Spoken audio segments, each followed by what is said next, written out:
ಆಡು ಮುಟ್ಟದ ಸೊಪ್ಪಿಲ್ಲ ಎಂಬ ಗಾದೆ ಬಹಳ ಹಳೆಯದು. ಮೇಕೆ ಎಲ್ಲ ರೀತಿಯ ಸೊಪ್ಪು ಸೆದೆ ತಿನ್ನುವುದರಿಂದಲೇ ಅದರ ಹಾಲು ಬಹಳಷ್ಟು ಔಷಧೀಯ ಗುಣಗಳನ್ನು ಹೊಂದಿರುತ್ತದೆ.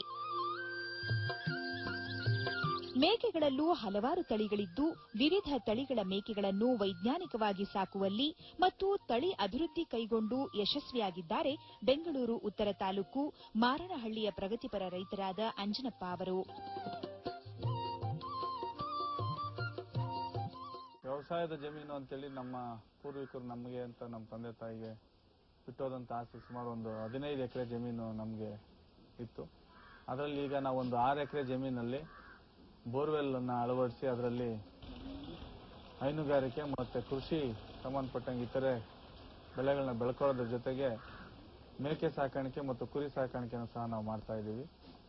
ಇದರಲ್ಲಿ ಮೇಕೆ ಸಾಕಾಣಿಕೆಯಲ್ಲಿ 4 ವರ್ಷದಿಂದ ಅತ್ಯಾಧುನಿಕ ತಂತ್ರಜ್ಞಾನಗಳನ್ನ ಬಳಸಿಕೊಂಡು ಎಲ್ಲ ವಿಜ್ಞಾನಿಗಳ ಒಂದು ಸಹಕಾರದಿಂದ ಬಹಳ ಉನ್ನತ ಮಟ್ಟಕ್ಕೆ ನಾವು ಬೆಳ್ಕೊಂಡ್ ಬಂದಿದ್ದೀವಿ ಅಂದ್ರೆ ಈ ಸಂದರ್ಭದಲ್ಲಿ ತಪ್ಪಾಗೋದಿಲ್ಲ. ನಾವು ಮೊದಲಿಗೆ ಈ ಆಡನ್ನು ಮತ್ತೆ ಕುರಿ ಸಾಕಾಣಿಕೆನ ನೆಲದಲ್ಲೇ ಮಾಡೋಂಥ ಪದ್ಧತಿಯಲ್ಲಿ ನಾವು ಅನುಸರಿಸ್ತಾ ಇದ್ವಿ. ಆಗ ನಾವು ನಮ್ಮ ಮನೆಯಲ್ಲೇ ಇದ್ದಂತ ಆಡುಗಳನ್ನ ಒಂದು 50-60 ಇತ್ತು. ಅದನ್ನೇ ನಾವು ಬೈಲಲ್ಲಿ ಹೊಡ್ಕೊಂಡು ಹೋಗಿ ನಮ್ಮ ತಂದೆಯವರು ನಮ್ಮ ಇತರೆ ಆಳು ಕಾಳ ಸಹಕಾರದಿಂದ ಅವರು ಮೇಯಿಸ್ಕೊಂಬರಂತ ಪದ್ಧತಿನ ಮಾಡ್ಕೊಂಡ್ ಬರ್ತಾ ಇದ್ವಿ. ದಿನನಿತ್ಯ ಕಾಲಕ್ರಮೇಣ ಭೂಮಿಗಳೆಲ್ಲ ಇಲ್ಲಿ ನಗರೀಕರಣ ಆಗ್ತಾ ಇರೋದ್ರಿಂದ ನಮಗೆ ಜೀವದಾನಗಳಿಗೆ ಮೇವು ಇಲ್ಲಂತ ವಾತಾವರಣ ಸೃಷ್ಟಿ ಆಯಿತು. ನಾವು 4-6 ಕಡೆ ಭೇಟಿ ಕೊಟ್ಟು ನೋಡಿದಾಗ ಇದೊಂದು ಲಾಭದಾಯಕವಾದಂತ ಕೃಷಿ ನಾವು ಮಾಡುವುದಂತ ತಿಳಿದು ನಾವು ಈ ಒಂದು ಪ್ರಯತ್ನನ ಪ್ರಾರಂಭ ಮಾಡಿದ್ವಿ 2009ರಲ್ಲಿ. ಆಗ ನಮ್ಮ ಮನೆಯಲ್ಲಿ ಇದ್ದಂತ ಕುರಿಗಳು ಮತ್ತೆ ಆಡುಗಳನ್ನ ಒಂದು 50 ಇದ್ದದನ್ನ ಒಂದು ಕೂಡು ಪದ್ಧತಿಯಲ್ಲಿ ಒಂದು ಶೆಡ್ನ ಅಭಿವೃದ್ಧಿಪಡಿಸಿ ಆ ಶೆಡ್ನಲ್ಲಿ ಕೆಳಗಡೆ ಇಟ್ಟಿಗೆಯನ್ನ ಜೋಡಿಸ್ಬಿಟ್ಟು ಅದರ ಮೇಲೆ ಬಿಟ್ಟು ಸಾಕಂತ ಕೆಲಸನ ನಾವು ಮಾಡ್ತಾ ಇದ್ವಿ. ಸುಮಾರು ಅದು 1-1.5 ವರ್ಷದ ಮಟ್ಟಿಗೆ ನಾವು ಆ ಪದ್ಧತಿಯಲ್ಲಿ ಮಾಡ್ತಾ ಇದ್ವಿ. ಆಗ ನಮ್ಗೆ ಹೆಚ್ಚಿನದಾಗಿ ಕಾಯಿಲೆ ಬರೋಂಥದ್ದು ಮತ್ತೆ ಇತರೆ ಅಭಿವೃದ್ಧಿ ವಿಚಾರದಲ್ಲೂ ಸಹ ಅಂತ ನಮಗೆ ಹೆಚ್ಚು ಪರಿಣಾಮಕಾರಿಯಾಗಿ ಕಾಣಲಿಲ್ಲ. 4-6 ಕಡೆ ಹೋಗಿ ನೋಡೋಂಥದ್ದು, ಬೇರೆಯವರು ಮಾಡಿರೋದನ್ನ ನೋಡಿ ಸಂಪರ್ಕಿಸಿ ಉತ್ತರ ಭಾರತಕ್ಕೆಲ್ಲ ಭೇಟಿ ಕೊಟ್ಟು ಅಲ್ಲಿ ಸಾಕಷ್ಟು ತಿಳುವಳಿಕೆಯನ್ನು ಸಹ ನಾವು ಅಲ್ಲಿ ರಿಸರ್ಚ್ ಇನ್ಸ್ಟಿಟ್ಯೂಟ್ಗಳಲ್ಲಿ ಸಹ ತಿಳ್ಕೊಂಡ್ವಿ. ಆಗ ಅಲ್ಲಿಂದ ಸಹ ಸಾಕಷ್ಟು ತಳಿಗಳನ್ನ ನಾವು ತರಂತ ಕೆಲಸನೂ ಮಾಡಿದ್ವಿ. ಅದಕ್ಕೆ ನಮ್ಗೆ ಸಾಕಷ್ಟು ಉತ್ತೇಜನೂ ಸಿಕ್ತು, ರೈತರ ಕಡೆಯಿಂದನೂ ಒಳ್ಳೆ ರೆಸ್ಪಾನ್ಸ್ ಸಿಗ್ತಾ ಇತ್ತು. ಸದ್ಯದ ಮಟ್ಟಿಗೆ ನಮ್ಮಲ್ಲಿ ಆಡಿನ ತಳಿಗಳಾದಂತ ನಮ್ಮ ಪಂಜಾಬ್ನ ಬೀಟಲ್ ಅಂತ ಒಂದು ತಳಿ ಇದೆ, ಉತ್ತರ ಭಾರತದ ಜಮುನಾಪಾರಿ ಅಂತ ತಳಿ ಇದೆ, ಮತ್ತೆ ರಾಜಸ್ಥಾನದ ಶಿರೋಹಿ ಅಂತ ಒಂದು ತಳಿ ಇದೆ, ಆಮೇಲೆ ಸ್ಯಾನಿನ್ ಮಿಶ್ರ ತಳಿ ಅಂತ ಒಂದು ತಳಿ ಇದೆ, ಸೌತ್ ಆಫ್ರಿಕಾದ ಬೋಯರ್ ಅಂತ ತಳಿ ಇದೆ, ಮತ್ತೆ ಡಮಸ್ಕಸ್ ಅಂತ ಸೌತ್ ಆಫ್ರಿಕನ್ ತಳಿನೂ ಸಹ ಇದೆ ನಮ್ಮಲ್ಲಿ. ಅದರ ಜೊತೆಗೆ ತೋತಾಪರಿ ಅಂತ ಒಂದು ಬ್ರೀಡ್ ಇದೆ, ಕರೋಲಿ ಅಂತ ಒಂದಿದೆ, ಆಮೇಲೆ ಹೈದರಾಬಾದ್ನ ಜಮುನಾಪಾರಿ ಅಂತೇಳಿ ಈ ಫ್ಯಾನ್ಸಿಯಾಗಿ ಸಾಕ್ತಾರೆ. ಈ ಬೆಂಗಳೂರಿನ ಕೆಲವು ಮನೆಗಳಲ್ಲೆಲ್ಲ ಇದು ಗೋಟ್ನ ಆಡನ್ನು ಸಹ ಈ ನಾಯಿನ ಈ ಪಿಗ್ಮಿ ಪೆಟ್ ರೀತಿ ಸಾಕಂತ ವಾತಾವರಣನೂ ಸಹ ನಾವೀಗ ಹೆಚ್ಚಿನದಾಗಿ ನೋಡ್ತಾ ಇದೀವಿ. ಅವರಿಗೆ ಮಿಲ್ಕ್ಗೋಸ್ಕರನೂ ಸಹ ಅದನ್ನ ತಳಿನ ಸಾಕ್ತಾ ಇರ್ತಾರೆ. ಮತ್ತೆ ಅದನ್ನ ಕಾಯಾಸಿಗೆ ಅದನ್ನ ಸಾಕಿ ಅದರ ಮರಿನ ಅದರ ಬ್ಯೂಟಿನ ಎಂಜಾಯ್ ಮಾಡೋಂಥ ಜನರು ಸಹ ಸಾಕಷ್ಟು ನಾವು ನೋಡೋದಕ್ಕೆ ಇವತ್ತಿನ ದಿನ ಎಲ್ಲ ಕಡೆನೂ ಒಳ್ಳೊಳ್ಳೆ ನಗರಗಳಲ್ಲಿ ಕಾಣ್ತಾ ಇದೀವಿ. ಸ್ಥಳೀಯ ಮೇಕೆಗಳಲ್ಲಿ ರೋಗ ನಿರೋಧಕ ಶಕ್ತಿ ಹೆಚ್ಚಾಗಿದ್ದು ತೂಕ ಕಡಿಮೆ. ಆದರೆ ಹೊರ ರಾಜ್ಯದ ಮೇಕೆಗಳಲ್ಲಿ ತೂಕ ಹೆಚ್ಚಿರುವುದರಿಂದ ಇವೆರಡರ ಮಿಶ್ರ ತಳಿ ಉತ್ಪಾದನೆ ತಮ್ಮ ಉದ್ದೇಶ ಎನ್ನುತ್ತಾರೆ ಅಂಜನಪ್ಪ ಅವರು. ಆರ್ಥಿಕ ದೃಷ್ಟಿಯಿಂದ ನೋಡೋದಾದ್ರೆ ನಮ್ಮಲ್ಲಿರೋಂಥ ತಳಿಗಳು ಬಂದು ಈಗ 20-25-30 ಕೆಜಿ ಬರೋಂಥ ಆಡುಗಳು ಹೆಚ್ಚಾಗಿ ಉಸ್ಮಾನಾಬಾದಿ ಇತರೆ ತಳಿಗಳು ನಮ್ಮಲ್ಲಿ ನೋಡಕ್ ಸಿಗ್ತಾ ಇದೆ. ಅದು ಸಹ ತಳಿ ವಿಚಾರದಲ್ಲಿ ಬಂದಾಗ ಅವನು ಸಹ ಉತ್ತಮವಾಗಿದೆ, ಡಿಸೀಸ್ ರೆಸಿಸ್ಟೆನ್ಸ್ ಬಹಳ ಚೆನ್ನಾಗಿದೆ. ಒಟ್ಟು ಮಾಂಸದ ಉದ್ದೇಶಕ್ಕೆ ಯೋಚನೆ ಮಾಡಿದಾಗ ಬೇರೆ ತಳಿಗಳಲ್ಲಿ 80 ಕೆಜಿ 70 ಕೆಜಿ ನಾವು ಮೀಟ್ನ ಎಕ್ಸ್ಪೆಕ್ಟ್ ಮಾಡಬಹುದು. ಆ ದೃಷ್ಟಿಕೋನದಲ್ಲಿ ನೋಡಿದಾಗ ಈ ತಳಿಗಳಿಗೆ ಅದಕ್ಕೆ ಕಂಪ್ಯಾರಿಸನ್ ಮಾಡಕ್ ಆಗ್ತಾ ಇಲ್ಲ, ಅಷ್ಟೊಂದು ಡಿಫರೆನ್ಸ್ ನಾವು ನೋಡಕ್ ಸಿಗ್ತಾ ಇದೆ. ಹಾಗಾಗಿ ನಮ್ಮ ಉದ್ದೇಶ ಏನಿದೆ, ಇಲ್ಲಿ ದೇಶಿ ಆಡುಗಳೇನಿದೆ ಆ ಆಡುಗಳ ಜೊತೆ ಈ ತರ ಒಂದು ತುಂಬಾ ಹೆಚ್ಚಿನದಾಗಿ ಇಳುವರಿ ಬರೋಂಥ ಆಡುಗಳ ಗಂಡುಗಳನ್ನ ತಂದು ಅದಕ್ಕೆ ಕ್ರಾಸ್ ಮಾಡಿ ಅದರ ಒಂದು ಅಭಿವೃದ್ಧಿನ ತಳಿಗಳನ್ನ ಉತ್ಪತ್ತಿ ಮಾಡಿಕೊಂಡ್ರೆ ನಮಗೆ ಬರೋಂಥ F1s ಅಲ್ಲೂ ಒಳ್ಳೆ ಇಳುವರಿ ಸಿಗ್ತದೆ, ರೈತರಿಗೆ ಅದು ಲಾಭದಾಯಕ ಆಗ್ತದೆ ಅನ್ನೋದು ನಮ್ಮ ಉದ್ದೇಶ. ಭೂಮಿಯಿಂದ ಎತ್ತರದಲ್ಲಿ ಮೇವು ಹಾಕಲು ಹಲಗೆ ಪ್ಲಾಟ್ಫಾರ್ಮ್ ನಿರ್ಮಿಸಿರುವ ಅಂಜನಪ್ಪ ಅವರು ಸಾಕಷ್ಟು ಗಾಳಿ ಬೆಳಕು ಬರುವಂತೆ ವೈಜ್ಞಾನಿಕ ರೀತಿಯಲ್ಲಿ ಶೆಡ್ ನಿರ್ಮಿಸಿದ್ದಾರೆ. ನಾವು ಪೂನಾದಲ್ಲಿ ಪಲ್ಟಾನ್ ಅಂತ ಒಂದು ಜಾಗದಲ್ಲಿ ಒಬ್ರು ಗೋಟ್ಸ್ನ ಸಾಕಾಣಿಕೆ ಮಾಡ್ತಾ ಇದ್ದಾರೆ. ಅಲ್ಲೋಗಿ ನೋಡಿದಾಗ ಅವ್ರು ಈ ಪದ್ಧತಿಯಲ್ಲಿ ಸಾಕಾಣಿಕೆ ಮಾಡ್ತಾರೆ, ನಾವು ಈ ಪದ್ಧತಿನ ಮಾಡಬೇಕು ಅಂತೇಳಿ ಅಲ್ಲಿ ನೋಡ್ಕೊಂಡ್ಬಂದು ಅದೇ ತರ ನಾವು ಇಲ್ಲಿ ಅನುಸರಿಸಿ ಇದನ್ನು ಮಾಡಿದ್ವಿ. ನಾವು ಅಟ್ಟಲ್ಗೆ ಪದ್ಧತಿ ನಾವೇನು ಭೂಮಿಯಿಂದ 5 ಅಡಿ ಹೈಟ್ ಅಲ್ಲಿ ನಾವು ಮಾಡಿದೀವಿ. ಇದಕ್ಕೆ ಪ್ಲಾಟ್ಫಾರ್ಮ್ ನಮಗೆ 55ಕ್ಕೆ 100 ಅಡಿ ನಾವು ಅಲ್ಲಿಗೆ ರಿಪೀಸ್ಗಳನ್ನ ತಂದು ಅದನ್ನ ಒಂದು ಬೆಂಕಿಪಟ್ಟಿನ ಸೈಜ್ ಗ್ಯಾಪ್ ಬಿಟ್ಟು ಅದನ್ನ ನಾವು ಜೋಡಿಸ್ಬಿಟ್ಟು ಅದಕ್ಕೆ ಕಾರ್ಪೆಂಟರ್ ಸಹಾಯದಿಂದ ಇದನ್ನ ಒಡೆದು ಪ್ಲಾಟ್ಫಾರ್ಮ್ ರೆಡಿ ಮಾಡ್ಕೊಂಡಿದ್ವಿ. ಕೆಳಗಡೆಯಿಂದನೇ ಬೇಸ್ಮೆಂಟ್ 5 ಅಡಿ ಹೈಟ್ಗೆ ಪಿಲ್ಲರ್ಸ್ ಬಂದಿದೆ. ಏನು ನಾವು ಸಹಾಯಕ್ಕೆ ಕಲ್ಲುಗಳನ್ನ ಕೊಟ್ಟಿದ್ದೀವಿ, ಅಲ್ಲಲ್ಲೇ ಅವಶ್ಯಕತೆ ಇದ್ದಷ್ಟು ಮಟ್ಟಿಗೆ ಕಾಂಕ್ರೀಟ್ ಪಿಲ್ಲರ್ಗಳನ್ನ ಬಳಸ್ಕೊಂಡಿದ್ವಿ. ಸ್ವಲ್ಪ ಲೈಫ್ ಲಾಂಗ್ ಬರಲಿ, ಡ್ಯೂರಬಿಲಿಟಿ ಇರಲಿ ಅನ್ನೋ ಉದ್ದೇಶದಿಂದ. ಇಲ್ದಿದ್ರೆ ಕಲ್ಲಲ್ಲೂ ಸಹ ನಾವು ಮಾಡ್ಕೊಬಹುದು. ಇದ್ರ ಮೇಲೆ ನಮಗೆ ಗಾಳಿ ಮತ್ತೆ ಇದಕ್ಕೆ ಮಳೆ ವಾತಾವರಣಕ್ಕೆಲ್ಲ ತೊಂದರೆ ಆಗದಿದ್ದಂಗೆ ಅದನ್ನ ಅವಾಯ್ಡ್ ಮಾಡ್ಕೊಳ್ಳೋದಕ್ಕೆ ಶೆಡ್ ಅನ್ನ ಶೀಟ್ನ ಆಸ್ಪೆಕ್ಟಸ್ ಶೀಟ್ನ ನಾವು ಇದನ್ನ ಜಿಂಕ್ ಶೀಟ್ ಅಂತ ಏನ್ ಹೇಳ್ತೀವಿ, ಇಂಡಸ್ಟ್ರಿ ಶೀಟ್ಸ್ ಅಂತ ಹೇಳ್ತೀವಿ, ಈ ತರ ಶೀಟ್ಸ್ ಹಾಕೊಂಡಿದ್ವಿ. ಸುತ್ತೂ ಸಹ ಎಲ್ಲಾ ಸೀಸನ್ ಅಲ್ಲೂ ಸಹ ಓಪನ್ ಇರುತ್ತೆ. ಹೆಚ್ಚಿನ ಮಳೆಗಾಲದಲ್ಲಿ ಟಾರ್ಪಲ್ಸ್ ಬಿಟ್ಕೊಂಡು ನಾವು ಸ್ವಲ್ಪ ಅವಾಯ್ಡ್ ಮಾಡ್ತೀವಿ. ಚಳಿ ಆಯ್ತು ಅಂದ್ರೆ ಚಳಿಗಾಲದಲ್ಲಿ ಟಾರ್ಪಲ್ ಬಿಟ್ಟು ವಾತಾವರಣ ಸ್ವಲ್ಪ ಬಿಸಿಯಾಗಿರೋದ ತರ ನಾವು ನೋಡ್ಕೊಳ್ತೀವಿ. ಬೇರೆ ಬೇಸಿಗೆ ಕಾಲದಲ್ಲಿ ಏನು ಬೇಕಾಗಿಲ್ಲ, ಗಾಳಿ ವಾತಾವರಣ ಇದು ಫ್ರೀ ಆಗಿರೋದ್ರಿಂದ ಏನು ತೊಂದರೆ ಇರಲ್ಲ. ಗಂಜಲ ಮತ್ತು ತ್ಯಾಜ್ಯ ಪ್ರತ್ಯೇಕವಾಗಿ ಹರಿದು ಹೋಗುವಂತೆ ವ್ಯವಸ್ಥೆ ಮಾಡಿದ್ದಾರೆ. ಭೂಮಿಯಿಂದ ಏನು 5 ಅಡಿ ಹೈಟ್ ಅಲ್ಲಿ ನಾವು ಈ ಮೇಕೆ ಸಾಕಾಣಿಕೆಗೆ ಪ್ಲಾಟ್ಫಾರ್ಮ್ ಮಾಡಿ ಏನ್ ಮಾಡ್ತಾ ಇದೀವಿ, ಅದು ಇಕ್ಕೆ ಅದ್ರ ಮೇಲೆ ಮೇಕೆಗಳು ಬಿಟ್ಟಿರ್ತೀವಿ, ಅದು ಇಕ್ಕೆ ಇಡ್ತಾನೆ ಅದು ಆಟೋಮೆಟಿಕಲಿ ಅದು ಕೆಳಗಡೆ ಬಿದ್ದ್ಬಿಡುತ್ತೆ. ಸಾಮಾನ್ಯವಾಗಿ 1-2 ಇಕ್ಕೆ ಏನಾದ್ರೂ ಅಲ್ಲಿ ಮೇಲೆ ನಿಂತಿದ್ರೆ ಅದನ್ನ ನಾವು ವಾರಕ್ಕೂ 15 ದಿನಕ್ಕೂ ಒಂದ್ಸಲ ಪೊರ್ಕೆಲಿ ಸ್ವಲ್ಪ ನಾವು ಅತ್ತ ಇತ್ತ ಅಡ್ಡಾಡ್ಸಿದ್ರೆ ಅದನ್ನು ಸಹ ಕೆಳಗಡೆ ಬಂದ್ಬಿಡುತ್ತೆ. ಗಂಜಲಾನು ಸಹ ಆಟೋಮೆಟಿಕಲ್ ಅದು ಸುರಿತಾ ಇದ್ದಂಗೆ ಕೆಳಗಡೆ ಹೋಗ್ಬಿಡುತ್ತೆ, ಕೆಳಗಡೆ ಎಲ್ಲ ಸ್ಟಾಕ್ ಆಗುತ್ತೆ. ಒಂದು 2-3 ಮಂತ್ಸ್ ಒನ್ಸ್ ನಮಗೆ ಒಂದು 2.5-3 ಫೀಟ್ ಹೈಟ್ ವರ್ಗು ಸಹ ನಮಗೆ ಇಕ್ಕೆ ಕಲೆಕ್ಷನ್ ಆಗಿರುತ್ತೆ. ಈ ತ್ಯಾಜ್ಯವನ್ನು ತಮ್ಮ ತೋಟಕ್ಕೆ ಗೊಬ್ಬರ ರೂಪದಲ್ಲಿ ಬಳಸುತ್ತಿರುವುದು ವಿಶೇಷ. ಅದು ನಮ್ಗೆ ಯಾವ್ದಾದ್ರು ಕ್ರಾಪ್ಗೆ ನೆಸಿಟಿ ಇದೆ ಅಂದ್ರೆ ಹಂಗೆ ತಗೊಂಡು ಫ್ರೆಶ್ ಆಗಿ ಭೂಮಿ ಒಳಗಡೆ ಉಳ್ಮೆ ಜೊತೆಗೆ ಇನ್ಕಾರ್ಪೊರೇಟ್ ಮಾಡ್ಬಿಡ್ತೀವಿ. ಅದು ಸಹ ಎಲ್ಲೋ ಒಂದ್ ಕಡೆ ಆ ಒಂದು ಫ್ರೆಶ್ನೆಸ್ ಉಳ್ಕೊಂಡಿರುತ್ತೆ. ಎಲ್ಲೂ ಅದು ಏನೋ ತುಂಬಾ ಬಿಸಿಲಿಗೆ ಹಾಕಿ ಬಿಸಿಲಿಂದ ಆವಿ ಆಗ್ಬಿಟ್ಟು ಅದರಲ್ಲಿರೋಂಥ ಮಾಯಿಶ್ಚರ್ ಕಂಟೆಂಟ್ ಏನು ಎವಾಪರೇಟ್ ಆಗಿರಲ್ಲ. ತುಂಬಾ ಒಳ್ಳೆ ಹೆಲ್ತಿ ಮೆನ್ಯೂರ್ ಅಂತಾನೆ ಹೇಳ್ಬೋದು ನಾವು ಇದನ್ನ ನಾವು ಟೋಟಲ್ ನೇರವಾಗಿ ಯಾರಿಗೂ ಮಾರೋದಿಲ್ಲ, ನಮ್ದೇ ಕ್ರಾಪ್ಗಳಿಗೇನೆ ಸಹ ನಾವು ಬಳಸ್ತಾ ಇದ್ದೀವಿ. ಅದು ಹೆಚ್ಚಿನದಾಗಿ ನಮಗೆ ಅನುಕೂಲನೂ ಇದೆ, ರಿಸಲ್ಟ್ ಹಾಗೆ ಕೆಮಿಕಲ್ ಮೆನ್ಯೂರ್ಗಿಂತ ಇದನ್ನ ನಾವು ಹೆಚ್ಚನ್ನಾಗಿ ಬಳಸ್ತಾ ಇದ್ದೀವಿ. ಈಗ ಕೆಮಿಕಲ್ ಮೆನ್ಯೂರ್ನ ಹಾಕೋದನ್ನ ಸಾಕಷ್ಟು ಕಡಿಮೆನೆ ಮಾಡಿ ಈಗ ನಾವು ಆಡದು ಕುರಿದು ಮತ್ತೆ ಏನು ತಿಪ್ಪೆ ಸಗಣಿ ಗೊಬ್ಬರ ಏನಿದೆ ಹಸುಗಳಿಂದ ಬಂದಂಥದ್ದು ಅದನ್ನೇ ಹೆಚ್ಚಿನದಾಗಿ ಬಳಸ್ತಾ ಇದ್ವಿ. ಕೆಮಿಕಲ್ ಮೆನ್ಯೂರ್ನ ಸ್ವಲ್ಪ ಸ್ಪ್ರೌಟಿಂಗ್ ಟೈಮಲ್ಲಿ ಫಾಸ್ಟ್ ಆಗಿ ಅದು ಸೀಡ್ಗೆ ಎನ್ಕರೇಜ್ ಮಾಡಲಿ ಅಂದ್ಬಿಟ್ಟು ಸ್ವಲ್ಪ ಕೆಮಿಕಲ್ ಮೆನ್ಯೂರ್ ಕೊಡ್ತಾ ಇದೀವಿ. ಹಾಗಾಗಿ ಇದರಲ್ಲಿದ್ದ ಪ್ರತಿಯೊಂದೂ ಸಹ ನಮಗೆ ಅನುಕೂಲಕರವಾಗೇ ಇದೆ. ನಮ್ದು ವರ್ಮಿ ಕಾಂಪೋಸ್ಟಿಂಗ್ ಯೂನಿಟ್ ಇದೆ. ಹಸುಗಳು ತಿಂದು ಬಿಟ್ಟಂತ ತ್ಯಾಜ್ಯಗಳಿರ್ಬೋದು, ಇಲ್ಲ ಗ್ರೀನರಿ ವೇಸ್ಟ್ ಇರೋದಂತೆಲ್ಲ ವರ್ಮಿ ಕಾಂಪೋಸ್ಟ್ ಯೂನಿಟ್ಗೆ ಹಾಕ್ತೀವಿ. ಅಲ್ಲಿ ಬಂದಿದ್ದ ಗೊಬ್ಬರನು ಸಹ ತೋಟಕ್ಕೂ ಹಾಕ್ತೀವಿ, ನರ್ಸರೀಸ್ಗೂ ಸಹ ಮಾರ್ತೀವಿ. ಗೋಬರ್ ಗ್ಯಾಸ್ಗೆ ಸಗಣಿನ ಹಾಕಿ ಅದರಿಂದನೂ ಸಹ ಗ್ಯಾಸ್ ಜನರೇಟ್ ಆಗ್ತಾ ಇದೆ. ನಮ್ಮ ಫ್ಯಾಮಿಲಿ ಒಂದು 21-22 ಮೆಂಬರ್ಸ್ ಇದ್ದೀವಿ. ಎಲ್ಲರೂ ಸಹ ಅದರಿಂದಾನೇ ಊಟ ಮಾಡ್ತಾ ಇದ್ದೀವಿ. ಇನ್ನು ಇತರೆ ಇಲ್ಲಿಗೆ ಬಂದಾಗ ಈ ಆಡು ಗೊಬ್ಬರನ ಇದನ್ನೆಲ್ಲವನ್ನು ಸಹ ತೋಟಕ್ಕೆ ಕೊಟ್ಬಿಟ್ಟು ನಾವು ಇಂಟರ್ನ್ ಬೆಳೆ ಬೆಳೆಯೋದಕ್ಕೆ ಸಹಾಯ ಆಗ್ತಾ ಇದೆ. ತುಂಬಾ ಅನುಕೂಲವಾಗೇ ಇದೆ. ಮೇಕೆಗಳಿಗೆ ಬೇಕಾಗುವ ಹುಲ್ಲು, ಕುದುರೆ ಮೆಂತ್ಯ, ಇತರ ಸೊಪ್ಪುಗಳನ್ನು ಸ್ವತಃ ಬೆಳೆಯುತ್ತಿರುವ ಅಂಜನಪ್ಪ ಅವರು ಮೇಕೆಗಳಿಗೆ ನಿಯಮಿತವಾಗಿ ಅವಶ್ಯಕ ಲಸಿಕೆಗಳನ್ನು ಕೊಡಿಸುತ್ತಿದ್ದಾರೆ.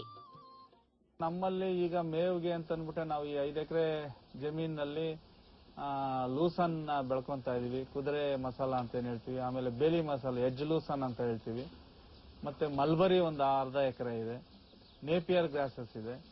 ಅದ್ರ ಜೊತೆಗೆ ಮೆಕ್ಕೆಜೋಳ, ಮೈಜು, ಆಫ್ರಿಕನ್ ಟಲ್ ಅಂತ ಸಾಕಷ್ಟು ತಳಿ ಈಗ ಬಂದಿದೆ ಬೀಜಗಳು. ಅದನ್ನು ಸಹ ಬಳಸ್ಕೊಂಡು ಬೆಳೀತಾ ಇದ್ದೀವಿ. ನಾವು ಮೆಕ್ಕೆಜೋಳನ ಅದನ್ನ ಚೆನ್ನಾಗಿ ಬೆಳೆದು ಅದು ಕಡ್ಡಿ ಮತ್ತೆ ತೆನೆ ಬಲ್ತಿರಂತ ಸನ್ನಿವೇಶ ಬಂದಾಗ ಅದನ್ನ ಕಟಾವ್ ಮಾಡ್ಕೊಂಡ್ಬಂದು ಬುಡದ ಸಮೇತ ನಾವಿಲ್ಲಿ ಸೈಲೇಜ್ ಗುಂಡಿಗಳಂತ ಮಾಡ್ಕೊಂಡಿದೀವಿ. ಆ ಗುಂಡಿಗಳಿಗೆ ಕಟ್ ಮಾಡಿ ಆ ಸೈಲೇಜ್ ಮಿಶ್ರಣ ಸಹ ಬೆರೆಸ್ಬಿಟ್ಟು ಅದನ್ನ ಸ್ಟಾಕ್ ಮಾಡಿ ಇಟ್ಬಿಡ್ತೀವಿ. ಅದು 1 ತಿಂಗಳ ಮಟ್ಟಿಗೆ ಫರ್ಮೆಂಟೇಶನ್ ಆಗ್ಬಿಟ್ಟು ಏರ್ ಟೈಟ್ ಮಾಡಿ ಇಟ್ಟಿದ್ರೆ ಅದು 1 ತಿಂಗಳ ನಂತರ ನಾವು ಯಾವಾಗಲಾದ್ರೂ ಬಳಸಬಹುದು. ಅದು ಹೆಚ್ಚಿನದಾಗಿ ನಮಗೆ ಹೆಚ್ಚಿನ ಮಳೆ ಕಂಡ ವಾತಾವರಣದಲ್ಲಿ ಇಲ್ಲ ಇತರೆ ಏನಾದರೂ ಅನಾನುಕೂಲ ಇತ್ತು, ಮನೇಲಿ ಏನ್ ಕೆಲಸ ಕಾರ್ಯ ಹೆಚ್ಚಿನದಾಗಿದ್ದಾಗ ಆ ಸೈಲೇಜ್ ಗುಂಡಿಲಿಂದ ಮೇವು ತೆಗೆದು ಇದಕ್ಕೆ ಬಳಸ್ಕೊಂತ ಇದ್ವಿ.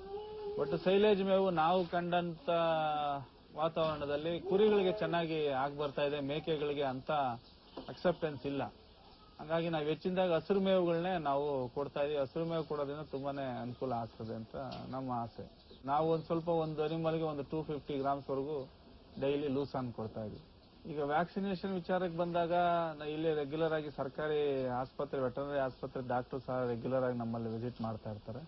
ನಮ್ಮಲ್ಲೂ ಸಹ ಅವರ ಸಹಕಾರದಿಂದ ಎಲ್ಲರೂ ಸಹ ಎಕ್ಸ್ಪರ್ಟ್ ಆಗಿದ್ದಾರೆ. ಈಗ PPR ಮಾಡ್ತೀವಿ, ಮತ್ತೆ ET ಡಿವರ್ಮಿಂಗ್, ಅದು ರೆಗ್ಯುಲರ್ ಆಗಿ ಡಿವರ್ಮಿಂಗ್ 3 months ಒನ್ಸ್ ಮಾಡ್ಕೊಂತಾ ಇರ್ತೀವಿ. ಸಾಮಾನ್ಯವಾಗಿ ಮಾಮೂಲಿಯಾಗಿ ನಾವು ಹಸು ಕುರಿನೆಲ್ಲ ಹೆಂಗ್ ಸಾಕ್ತಾ ಇದೀವಿ ಅದೇ ರೀತಿನೇ ಮೇಕೆನ ಸಾಕೊಂಡು ಹೋಗ್ಬೋದು. ಜ್ವರ ಇಲ್ಲ ಬೇದಿ ಅಂತ ಬಂದ್ರೆ ಅದಕ್ಕೆ ಮೆಡಿಸಿನಲ್ ಪ್ರಿಸ್ಕ್ರಿಪ್ಷನ್ ಇರುತ್ತೆ, ಅದನ್ನ ಅದೇ ತರನೇ ಮಾಡ್ಕೊಬಹುದು. ಅದು ಜನರಲ್ ಆಗಿ ಇನ್ಫಾರ್ಮೇಶನ್ ಇರುತ್ತೆ, ಏನ್ ತೊಂದರೆ ಇಲ್ಲ. ಅದಕ್ಕೆ ಸಪೋರ್ಟಿವ್ ಆಗಿ ನಮಗೆ ಡಿಪಾರ್ಟ್ಮೆಂಟ್ ಆಫ್ ಅನಿಮಲ್ ಹಸ್ಬೆಂಡ್ರಿ ಇಂದನೂ ಸಹ ಸಾಕಷ್ಟು ಸಹಕಾರ ಮಾಡ್ತಾರೆ. ಇಲ್ಲೇ ಅಲ್ಲ, ಎಲ್ಲಾ ಕಡೆನೂ ಸಹ ಅದಕ್ಕೆ ಉತ್ತೇಜನ ಕೊಡ್ತಾರೆ. ಮೇಕೆಗಳಿಗೆ ಪೋಷಕಾಂಶಯುಕ್ತ ಆಹಾರ ನೀಡಿದಲ್ಲಿ ಉತ್ತಮ ತೂಕ ಲಭ್ಯ, ಅಲ್ಲದೆ ಯಾವುದೇ ರೋಗ ರುಜಿನಗಳ ತೊಂದರೆ ಇರುವುದಿಲ್ಲ ಎಂದು ಇವರು ಅಭಿಪ್ರಾಯಪಡುತ್ತಾರೆ. ಪ್ರೋಟೀನಿಯಸ್ ಫಾಡರ್ಸ್ ನಮಗೆ ನಾವೊಂದು 5-6 ತರ ಸೊಪ್ಪುಗಳನ್ನ ಬೆಳ್ಕೊಂಡು, ಈಗ ನಾವು ಬೇವನ್ನ ಹಾಕಿದ್ದೀವಿ, ಮತ್ತೆ ಅಗಸೆ ಮರಗಳನ್ನ ಡೆವಲಪ್ ಮಾಡಿದ್ದೀವಿ, ಮತ್ತೆ ಸುಬಾಬುಲ್ ಅಂತ ಗಿಡ ಡೆವಲಪ್ ಮಾಡಿದ್ದೀವಿ. ಅದ್ರ ಜೊತೆಗೆ ನೇಪಿಯರ್ ಗ್ರಾಸು, ಮಲ್ಬರಿ, ಮತ್ತೆ ಎಜ್ಲೂಸನ್ ಅಂತ ಈಗ ಬಹಳ ಚೆನ್ನಾಗಿ ಬಂದಿದೆ. ಅದನ್ನು ಸಹ ಈ ತರ ನಾವು ಕೊಟ್ರೆ ಹೆಲ್ತಿಯಾಗಿರುತ್ತೆ ಅನಿಮಲ್ಸ್. ಹಸಿರು ಮೇವನ್ನ ನಾವು ದಿನಕ್ಕೆ 2 ರಿಂದ 3 ಬಾರಿ ಕೊಡ್ತೀವಿ. ಹೆಚ್ಚಿಂದ 3 ಬಾರಿ ಕೊಡ್ತಾ ಇದೀವಿ. ಬೆಳಗಿನ ಜಾವ 9 ಗಂಟೆ 8 ಗಂಟೆ ಸುಮಾರಲ್ಲಿ, ಮಧ್ಯಾಹ್ನ ಒಂದ್ಸಲ, ರಾತ್ರಿಗೆ ಒಂದ್ಸಲ ಕೊಡ್ತೀವಿ. ಅದ್ರ ಜೊತೆಗೆ ಸ್ವಲ್ಪ ಬೂಸ, ಒಟ್ಟುಗಳು, ಸ್ವಲ್ಪ ಹಿಂಡಿ ನೀರನ್ನ ಮಿಕ್ಸ್ ಮಾಡಿ ಒಂದ್ ಸ್ವಲ್ಪ ತಿಂಡಿ ತರ ಒಂದು 100 ಗ್ರಾಮ್ಸ್ ಅಷ್ಟು ಒಂದೊಂದು ಅನಿಮಲ್ಗೆ ಅದನ್ನ ನಾವು ಕೊಡ್ತಾ ಹೋಗ್ತೀವಿ. ಅವಿಗೆ ಚೆನ್ನಾಗಿ ಬೆಳೆಯೋದಕ್ಕೆ ಸಹಾಯ ಆಗ್ತದೆ. ಆಮೇಲೆ ಹುಟ್ಟಿದ ಮರಿಗಳು ಸಹ ಈ ರೀತಿ ನಾವು ಫಾಲೋ ಅಪ್ ಮಾಡಿದ್ರೆ ಫುಡ್ ಮ್ಯಾನ್ ಇದನ್ನ ಪ್ಯಾಟರ್ನ್ ನಮ್ಮಲ್ಲಿರಂತ ನಾವು ನೋಡ್ತಾ ಇರೋಂಥದ್ದು ಮಿನಿಮಮ್ ವೈಟ್ ನಮಗೆ ಒಂದು ಮರಿ ಬಂದು 4 ರಿಂದ 5 kg ಇರುತ್ತೆ. 2 ಮರಿ ಬಂತಂದ್ರೆ ಮಿನಿಮಮ್ 8 ರಿಂದ 9 kg ಇರುತ್ತೆ. ಸೊ ಆ ಮರಿಗಳು ನೋಡೋದಕ್ಕೂ ಸಹ ಬಹಳ ಚೆನ್ನಾಗಿರುತ್ತೆ. ಒಳ್ಳೆ ಬ್ರೀಡ್ ಇದ್ರೆ ನಮಗೆ ರೈತರು ಸಹ ತುಂಬಾ ಖುಷಿಯಿಂದ ತಗೊಂಡು ಹೋಗ್ತಾರೆ. ಅದನ್ನ ತಗೊಂಡೋಗಿ ಅವರ ಆಡುಗಳಲ್ಲಿ ಸಂತಾನೋತ್ಪತ್ತಿ ಮಾಡ್ಕೊಳ್ಳೋದಕ್ಕೆ ಅದು ಎಫೆಕ್ಟಿವ್ ಆಗಿ ಯೂಸ್ ಆಗ್ತದೆ. ಹೊರ ರಾಜ್ಯದ ತಳಿಯ ಮೇಕೆಗಳನ್ನು ಬಳಸಿ ದೇಶೀಯ ತಳಿಗಳೊಂದಿಗೆ ಉತ್ಪಾದಿಸಿದ ಸಂಕರಣ ತಳಿಯ ಮೇಕೆಗಳನ್ನು ಇತರ ರೈತರಿಗೆ ಮಾರುವ ಮೂಲಕವೂ ಅಂಜನಪ್ಪ ಹೊಸ ಪ್ರಯೋಗಕ್ಕೆ ಕೈ ಹಾಕಿದ್ದಾರೆ.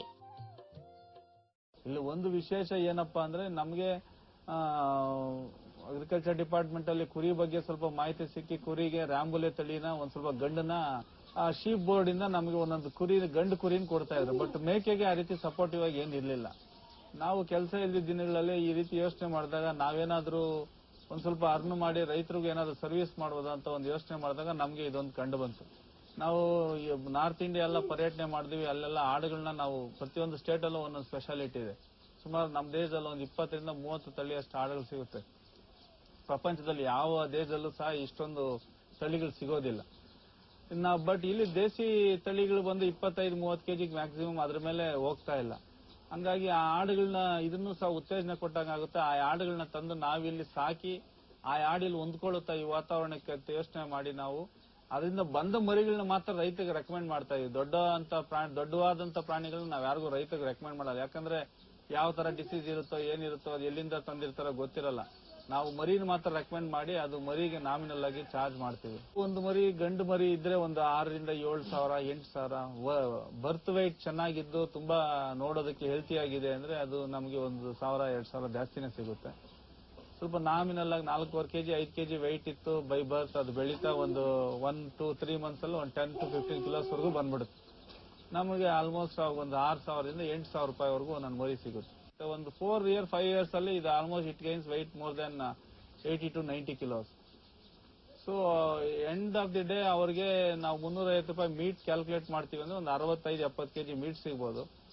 ಅವಾಗ ಒಂದು 20 ರಿಂದ 22-23 ಸಾವಿರ ರೂಪಾಯಿಗೆ ಮೀಟ್ ಕ್ಯಾಲ್ಕುಲೇಟ್ ಮಾಡಬಹುದು. ಬಟ್ ಒಂದು 4-5 ವರ್ಷ ಅದರದ್ದು ಒಂದು ಪ್ರೊಡಕ್ಷನ್ ಇರುತ್ತಲ್ಲ ಸರ್, ರೀಪ್ರೊಡಕ್ಷನ್ ಪ್ರೊಸೀಜರ್ಸ್, ಬೇರೆ ಅನಿಮಲ್ ಜೊತೆ ಕ್ರಾಸ್ ಮಾಡಿದಂಥದ್ದು, ಅದ್ರ ಚಟುವಟಿಕೆಗಳು, ಬೇರೆ ಏನಾದ್ರೂ ನಾವು ಅದನ್ನ ಇಟ್ಕೊಂಡು ಯಾವ ತರ ನಾವು ಯೂಸ್ ಮಾಡ್ಕೊಂಡಿರ್ತೀವಿ, ಅದರಿಂದ ರೈತರೆಲ್ಲ ಈ ತರ ಬಳಸ್ಕೊಂಡ್ರೆ ಅದು ಉತ್ತೇಜನ ಪೂರ್ವಕವಾಗಿರ್ತದೆ. ಕ್ರಾಸಿಂಗ್ ಇಂಪಾರ್ಟೆಂಟ್, ಅದರಿಂದ ಬಳಸ್ಕೊಬೇಕು. ಈಗ ಸುಮ್ಮನೆ ಹೆಚ್ಚಿನದಾಗಿ ಕೊಟ್ಬಿಟ್ಟು ಬಂದು ಇಟ್ಕೊಂಡ್ರು ಸಹ ಅವ್ರಿಗೆ ರಿಸಲ್ಟ್ ಏನೋ ತರ ಅನುಕೂಲವಾಗಿರಲ್ಲ. ಆಮೇಲೆ ವೆಯ್ಟ್ನು ಬಾಡಿ ವೆಯ್ಟ್ ಗಂಡುಗಳಿಗೆ ಜಾಸ್ತಿ ಆಯ್ತು 80 kg ರೀಚ್ ಆಗ್ಬಿಡುದು, ಅದು ಆರಕ್ಕೆ ಆಗೋದಿಲ್ಲ. ಜಮುನಾಪಾರಿ ನಮ್ಗೆಲ್ಲ 8-9 ತಿಂಗಳಿಗೆಲ್ಲ ಹೀಟ್ ಬಂದ್ಬಿಡುತ್ತೆ ಮರಿ. ರೇಟ್ ನಮಗೆ ಜಮುನಾಪಾರಿ ನಿಮಗೆ ಈ ಮರಿ ನಾವು ಒಂದು 5,000 6,000 ಇಲ್ಲ 7,000ಕ್ಕೆ ಕೊಟ್ಬಿಡ್ತೀವಿ. ಈಗ ನಮ್ಮ ಫ್ಯಾಮಿಲಿಲಿ ಈಗ ನಮ್ಮಲ್ಲಿ ಈಗ ಕೆಲಸ ಮಾಡ್ತಾ ಇರೋದು ಇಲ್ಲಿ ಆಳುಗಳು ಅಂದ್ರೆ ಒಂದು 3 ಜನಕ್ಕೆ ನಾವು ರೆಗ್ಯುಲರ್ ಆಗಿ ಪೇಮೆಂಟ್ ಮಾಡ್ತೀವಿ. ಈ ತರ ನಮ್ಮಲ್ಲಿ ಒಂದು 4-5 ಮೆಂಬರ್ಸ್ ಆಕ್ಟಿವ್ ಆಗಿ ಈ ಕೃಷಿಲಿ ಇನ್ವಾಲ್ವ್ ಆಗ್ತಾ ಇದ್ದಾರೆ. ಅವರೆಲ್ಲರದ್ದು ಸಹ ನಾವು ಈಗ ಬೆಳೆಗಳು ನಾವೇ ಬೆಳ್ಕೊಳ್ತಾ ಇದ್ದೀವಿ. ಇನ್ನು 3 ಜನದ ಆಳುಗಳದ್ದು ಖರ್ಚು ಬಿಟ್ರೆ ಇನ್ನು ಬೆಳ್ಕೊಳ್ಳೋಂಥದ್ದು ಎಕ್ಸ್ಪೆಂಡಿಚರ್, ಅದಕ್ಕೆ ಮೆನ್ಯೂರ್ ಹಾಕೋಂಥದ್ದು, ಇನ್ನು ಬೇರೆ ಇತರೆ ಫೆಸಿಲಿಟೀಸ್ ಎಲ್ಲ ಕೃಷಿ ಪಂಪ್ ಸೆಟ್ಗೆಲ್ಲ ಕರೆಂಟ್ ಸಮಸ್ಯೆ ಇರಲ್ಲ, ಯೋಚನೆ ಇಲ್ಲ. ಆ ಮೆನ್ಯೂರ್ ಕೊಡೋಂಥದ್ದು ಒಂದು ಇದಿರುತ್ತೆ. ಎಲ್ಲರೂ ನಮ್ಮ ಕೃಷಿ ಮಿತ್ರರೆಲ್ಲ ಹೇಳೋ ರೀತಿ ಒಂದು ಆಡಿಗೆ ಒಂದು 10 ರಿಂದ 15 ರೂಪಾಯಿ ಒಂದ್ ದಿನಕ್ಕೆ ಖರ್ಚು ಬರುತ್ತೆ ಅಂತ ಹೇಳ್ತಿದ್ದಾರೆ. ಆ ವಿಚಾರದಲ್ಲಿ ನೋಡಿದಾಗ ಒಂದು 350 ರೂಪಾಯಿ 400 ರೂಪಾಯಿ ಒಂದು ಆಡ್ ಸಾಕೋದಕ್ಕೆ ಖರ್ಚು ಬರ್ಬೋದು. ಇನ್ನು ದೊಡ್ಡದಕ್ಕೆ, ಚಿಕ್ಕದಕ್ಕಾದ್ರೆ ಇನ್ನೂ ಸ್ವಲ್ಪ ಕಮ್ಮಿ ಬರುತ್ತೆ. ಪ್ಯೂರ್ಲಿ ನಾವು ಬ್ರೀಡಿಂಗ್ ಫಾರ್ಮ್ ತರನೇ ಮಾಡ್ತಾ ಇದೀವಿ. ಇದು ತಳಿಗಳ ಅಭಿವೃದ್ಧಿ ಮಾಡಿ ತಳಿಗಳನ್ನೇ ಕೊಡ್ತಾ ಇರೋದ್ರಿಂದಾನೇ ನಮಗೆ ಇಲ್ಲಿ ಲಾಭದಾಯಕವಾಗಿ ಕಾಣ್ತಾ ಇದೆ. ಮೇಕೆ ತ್ಯಾಜ್ಯದಿಂದ ಉತ್ತಮ ಗೊಬ್ಬರ ದೊರೆಯುವುದರಿಂದ ಕೃಷಿಗೆ ಅನುಕೂಲ ಎನ್ನುವ ಅಂಜನಪ್ಪ ಅವರು ಸ್ವತಃ ಕೃಷಿ ಪದವೀಧರರಾಗಿದ್ದು, ಭವಿಷ್ಯದಲ್ಲಿ ಕೃಷಿಗೆ ಹೆಚ್ಚಿನ ಆದ್ಯತೆ ಇರುವುದನ್ನು ಮನಗಂಡು ಹೊಸ ತಂತ್ರಜ್ಞಾನ ಅಳವಡಿಸಿ ಮೇಕೆ ಸಾಕಣೆಯಲ್ಲಿ ಯಶಸ್ಸನ್ನು ಕಂಡಿದ್ದಾರೆ. ಇದು ಎಲ್ಲೋ ಒಂದು ಕಡೆ ನಮ್ಮ ಪೂರ್ವಿಕರು ಮಾಡ್ಕೊಂಡು ಬರ್ತಾ ಇದ್ದಿದ್ದು ಒಂದು ಸಮಾಧಾನ. ನಾವು ಆಕ್ಚುಲಿ MSc ಮುಗಿಸಿದ್ದಾದ್ಮೇಲೆ ಒಂದು ಪ್ರೈವೇಟ್ ಕಂಪನಿ ಕೆಲಸಕ್ಕೆ ಸೇರ್ಕೊಂಡ್ವಿ, ಸಿರಿಕೇರ್ ಅಂತ. ಅಲ್ಲಿ ಮೆಡಿಸಿನ್ಸ್ ಸೇಲ್ಸ್ ರೆಪ್ರೆಸೆಂಟೇಟಿವ್ ಆಗಿ ಅಲ್ಲೆಲ್ಲ ಹೋದಾಗೂ ನಮಗೆ ಕೃಷಿಕರ ಜೊತೆ ಸಂಪರ್ಕ ಇದೆ ನಿಕಟವಾಗಿ. ಅಲ್ಲೆಲ್ಲ ವಾತಾವರಣ ನೋಡಿದಾಗ ಕೃಷಿಗೇನೆ ಆದ್ಯತೆ. ಮುಂದಿನ ದಿನಗಳಲ್ಲೂ ಸಹ ಕೃಷಿನೇ ಇನ್ನು ಉಳಿಸೋಂಥದ್ದು. ಊಟ ಇದ್ರೆ ಅಲ್ವಾ ಸರ್ ಇನ್ನ ದೇಶನ ಉಳಿಬೇಕಾದ್ರೆ. ಹಂಗಾಗಿ ನಮ್ದು ಸಹ ಜಮೀನಿತ್ತು, ಇಷ್ಟೆಲ್ಲ ಸೌಕರ್ಯಗಳಿದೆ. ನಮ್ಗೆ ಪೂರಕವಾಗಿ ನಮ್ಮ ಅಣ್ತಮ್ಮದ ಸಹಕಾರನೂ ಇದೆ. ತುಂಬಾ ಖುಷಿ ತರ್ತಾ ಇದೆ. ಒಳ್ಳೆ ನಮ್ಗೆ ರಾಜ್ಯಾದ್ಯಂತ ರೈತರು ಬರ್ತಾರೆ, ಭೇಟಿ ಕೊಡ್ತಾರೆ, ನಮ್ಮ ಫಾರ್ಮ್ ಬಗ್ಗೆ ಮಾತಾಡ್ತಾರೆ. ಏನೋ ನಮ್ಮಲ್ಲಿರೋಂಥ ನಾಲೆಡ್ಜ್ನ ನಾವು ಶೇರ್ ಮಾಡ್ಕೊತಾ ಇದೀವಿ. ತುಂಬಾ ದೊಡ್ಡ ವ್ಯಕ್ತಿಗಳು ಬರ್ತಾರೆ. ಈ ರೀತಿ ಅನೇಕ ಗಣ್ಯರು ಸಹ ಭೇಟಿ ಕೊಟ್ಟು ಇದ್ರ ಬಗ್ಗೆ ಮಾಹಿತಿನ ತಗೊಂಡು ಹೋಗ್ತಾ ಇರೋದು ನಮಗೂ ಸಹ ಖುಷಿ ಆಗ್ತದೆ. ಎಲ್ಲೋ ಒಂದ್ ಕಡೆ ನಮಗೊಂದು ಸಮಾಧಾನ ತಂದಿದೆ. ಆಸಕ್ತ ರೈತ ಬಾಂಧವರು ಕೃಷಿ ಜೊತೆಗೆ ಮೇಕೆ ಸಾಕಣೆಯಲ್ಲಿ ತೊಡಗಿ ಹೆಚ್ಚಿನ ಆದಾಯ ಗಳಿಸಬಹುದು.